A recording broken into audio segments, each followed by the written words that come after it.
శతాబ్దాలుగా భక్తులు తమ పిల్లల మరియు పెద్దల ఆరోగ్యం, శ్రేయస్సు కోసం శ్రీ వెంకటేశ్వర స్వామివారికి తులాభారం సమర్పిస్తూ వచ్చారు. పిల్లల మరియు పెద్దల బరువుకు సమానంగా బియ్యం, బెల్లం, చక్కెర, పటిక బెల్లం మరియు నాణేలను సమర్పించడం ఒక పవిత్ర సంప్రదాయం.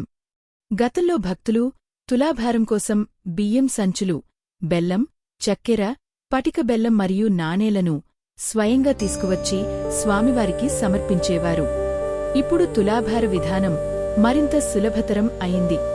భక్తులు ఇకపై బియ్యం లేదా బెల్లం సంచులను తీసుకురావాల్సిన అవసరం లేదు.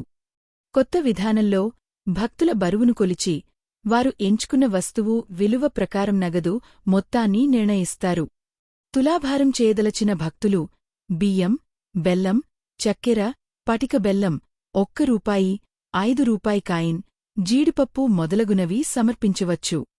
తులాభారం కోసం నిర్ణయించిన మొత్తాన్ని భక్తులు నేరుగా శ్రీవారి హుండీలో సమర్పించవచ్చు. ఇది మరింత సౌకర్యవంతమైన మరియు ప్రదర్శకమైన విధానం. అయితే భక్తులు నాణేలను తీసుకువస్తే వాటిని తిరస్కరించరు. ముందుగా తూకం వేసి అనంతరం వాటిని హుండీలో వేయమని సూచిస్తారు. భక్తుల సౌకర్యాన్ని దృష్టిలో ఉంచుకుని ప్రవేశపెట్టిన ఈ కొత్త తులాభార విధానం ద్వారా సేవలు మరింత సులభతరం అయ్యాయి. గోవిందా గోవిందా. తులాభారం మీకు ధ్వజస్తంభం ప్రక్కగానే ఉంటుంది. మీరు ధ్వజస్తంభము చేరుకున్న తరువాత మీకు ఎడమ ప్రక్కన చూడగలరు. ఇక్కడ బ్యాంకు ద్వారానే చెల్లింపులు జరుగుతాయి. కాష్ ద్వారానే చెల్లింపులు చేయవలసి ఉంటుంది. క్రెడిట్ కార్డు మరియు డెబిట్ కార్డు ద్వారా చెల్లింపులను స్వీకరించరు. తులాభారం ప్రతిరోజూ అందుబాటులో ఉంటుంది. శ్రీవారి దర్శనానికి వెళ్లే ముందు భక్తులు తమ మ్రొక్కులను చెల్లించుకుంటారు.